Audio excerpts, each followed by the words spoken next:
সংগ্রামী উপস্থিতি,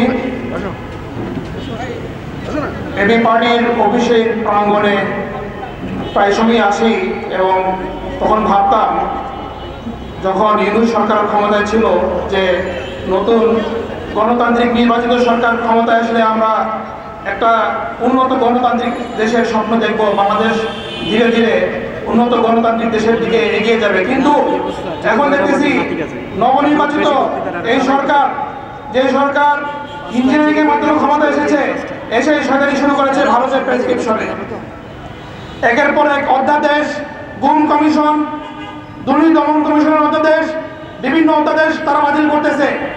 যে জুলাইয়ের রক্তের বিনিময়ে তারা এই দেশে আসতে পারছে, প্রধানমন্ত্রী হতে পারছে। শিলং সাহেব ভারত থেকে এসে এই দেশে 5ই আগস্ট এসে উনি নির্বাচিত হয়ে এখন মন্ত্রী হয়েছেন। তারা কিছুই করতে পারতেন না, এই দেশে আসতে পারতেন না। তারা এই জুলাইয়ের শহীদদের রক্তের উপর দাঁড়িয়ে এখন এই সমস্ত তারা হটকারী এবং শয়তানি এবং ষড়যন্ত্রমূলক পাশের দেশের প্রেসক্রিপশনে এগুলো স্বীকার করতেছে।